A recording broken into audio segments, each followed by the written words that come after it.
दोस्तों नमस्ते। आज हम BEd second year 7th paper से मुस्लिम शिक्षा के बारे में बात करेंगे। अगर आपने मेरे चैनल को सब्सक्राइब नहीं किया तो सब्सक्राइब करें। सब्सक्राइब करने से आप मेरे से जुड़ जाते हैं। तो आइए देखते हैं मुस्लिम शिक्षा को। मुस्लिम शिक्षा का जो केंद्र बिंदु था दो भागों में बटा था, मकतब और मदरसा। मकतब जो था वह प्राथमिक शिक्षा केंद्र था और मदरसा जो था वह उच्च शिक्षा का केंद्र था। अब मकतब को अगर वर्णन करना हो मुस्लिम शिक्षा को तो मकतब को 4 भागों में बांट के देखेंगे। मकतब का अर्थ पहले देखेंगे, फिर मकतब का प्रवेश काल और मकतब का पाठ्यक्रम और उसका शिक्षण विधि। फिर मदरसा के लिए मदरसा का अर्थ, मदरसा का पाठ्यक्रम और मदरसा का शिक्षण विधि। इसमें पाठ्यक्रम जो है वह 2 भाग में बटा है, धार्मिक शिक्षा और लौकिक शिक्षा। तो आइए देखते हैं मकतब का अर्थ। मकतब जो है वह मकतब की उत्पत्ति अरबी जो शब्द है कुतुब से मकतब शब्द की उत्पत्ति हुई है, जिसका अर्थ होता है उसने लिखा। कुतुब शब्द की जो अर्थ होता है उसने लिखा।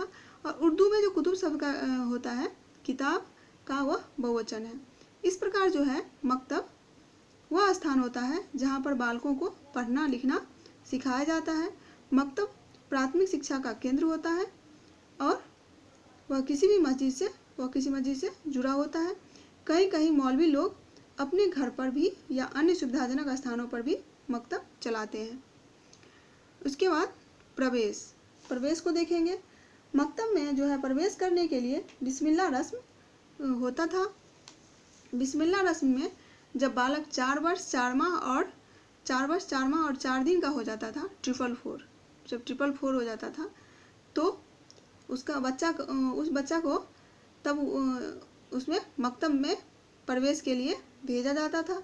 उसे नए कपड़े पहना करके मौलवी जो होते थे वह बालक के सामने कुरान की आयतें पढ़कर सुनाने के बाद दोहराने के लिए कहता था। लेकिन बालक जब अगर उसको दोहरा नहीं पाता तो बिस्मिल्लाह शब्द ही उसे बोलने के लिए बोला जाता था।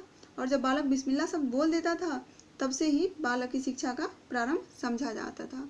और जब यह बालक की प्रवेश की जो प्रक्रिया होती थी उस समय परिवार, रिश्तेदार और जो सगे संबंधी थे वह इकट्ठा हुआ करते थे।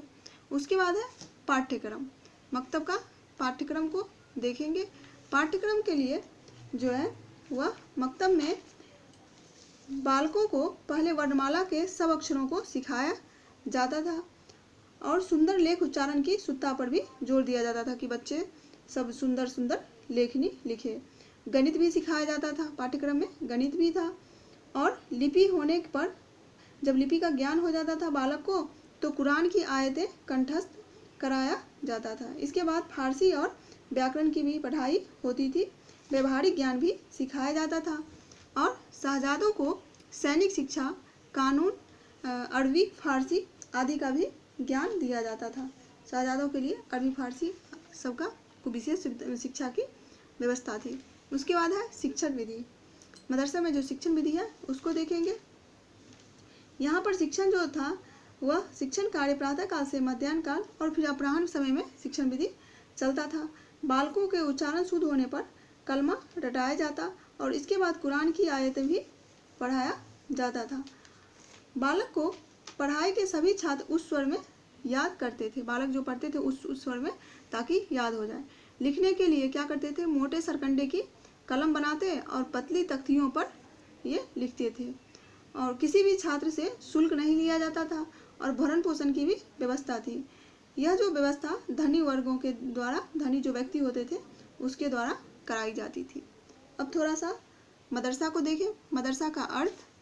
मदरसा जो है, मदरसा शब्द की उत्पत्ति जो है अरबी भाषा के दरस शब्द से हुई है। मदरसा शब्द की उत्पत्ति अरबी भाषा के दरस शब्द से हुई जिसका अर्थ होता है भाषण। इस तरह से मदरसा वह स्थान होता है जहाँ पर शिक्षा के लिए भाषण या व्याख्यान देना होता। मदरसा उस शिक्षा का केंद्र होता था। मदरसा जो था वह उस शिक्षा का केंद्र था। सामान्यतः किसी मस्जिद से यह मदरसा भी जुड़ा होता था। मदरसा किसी मस्जिद से जुड़ा होता था। इसकी स्थापना प्रायः राज्य के धनी लोग या जो शिक्षा प्रेमी हुआ करते थे वह मदरसा की व्यवस्था करते थे। उसके बाद मदरसा का जो है पाठ्यक्रम उसको देखेंगे।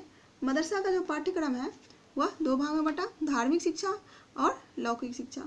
धार्मिक शिक्षा के अंतर्गत कुरान की आयतें को कंठस्थ कराया जाता था उसका गहन कुरान का गहन अध्ययन कराया जाता था और उसका आलोचनात्मक अध्ययन भी कुरान का करना पड़ता था।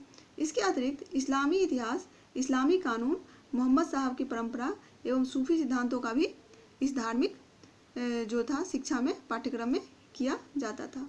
उसके बाद है लौकिक शिक्षा या इसको संसारिक शिक्षा भी कह सकते हैं। इसके अंतर्गत जो है अरबी, फारसी भाषाओं का व्याकरण, साहित्य, इतिहास तथा गणित, भूगोल, ज्योतिष, अर्थशास्त्र, कानून, तर्कशास्त्र, नीतिशास्त्र, दर्शन, चिकित्सा जो है यूनानी चिकित्सा, कृषि आदि विषयों की भी अध्ययन करना पड़ता था। और इसमें जो है प्रत्येक मदरसे में सभी विषयों की व्यवस्था नहीं थी।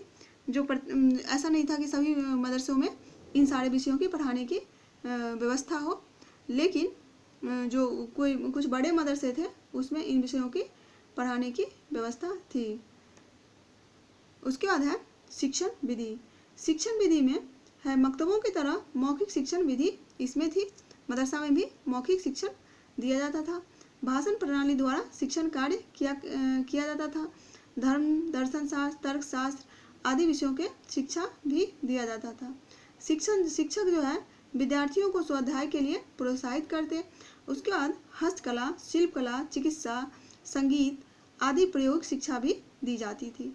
अध्यापक की जब अध्यापक अनुपस्थित होते थे उस समय जो था क्लास में जो मॉनिटर सिस्टम था, वह क्लास को देखता था। शिक्षा के जो माध्यम था वह अरबी भाषा थी। धन्यवाद। आप मेरे चैनल को सब्सक्राइब करें, शेयर करें, लाइक करें।